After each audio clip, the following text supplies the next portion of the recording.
Ko'ksi yozda eng ketadigan muzdek ovqatlardan biri. O'rganamizmi? Unda ketdi.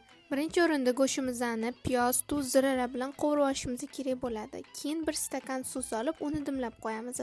Ketidan ko'ksini suvini tayyorlab olamiz. Uning uchun bizga ukrop, bitta pomidor, bitta bodringni qirg'ichdan chiqarib olamiz. Keyin ustidan suv quyib, zira, soya, oksus solib aralashtirib xolodilnikka muzlatishga olib qo'yamiz. Ketidan mayda to'ralgan bodring kapustamizga tuz bilan paprika solib, yaxshilab siqib kapustani aralashtiramiz, bodringni siqmasdan aralashtiramiz. Ketidan piyozimizni o'lguncha qovurib olish kerak bo'ladi. Bu bizani kapustamiz bilan ketadi. Sizlar oddiy podsolnechniy yog' bilan ham qovursanglar bo'ladi. Bu yerda karamsuni yaxshilab siqib olish kerak bo'ladi va qovurilgan piyoz bilan aralashtiramiz. Ko'ksi sheti deyarli tayyor, lekin mana tuxumli omlet qilish shetidan esimdan chiqdi. 4 ta tuxumni chaqib omlet qilib, uni ham qo'shasizlar. Men oxirida eslab, uni ham qo'shib oldim. Shu bilan taomimiz tayyor. Xohlaganingizcha terib chiqib ichsanglar bo'ladi. Ham bunga qo'shsa bo'ladi. U bilan vobshe boshqacha chiqadi. Videoda birinchi bo'lib o'zim degustatsiya qilib berdim va menga juda ham yoqdi. Men ko'ksilaligimcha singlim keks pishiribdi. Iyula bezumno vkusni chiqqan. Kommentariyada pul qoldirsanglar, keyingi video xudo xolasa keks bo'ladi. Video yoqqan bo'lsa, like, podpiska, kommentariy kutib qolaman. Hammaga xayr.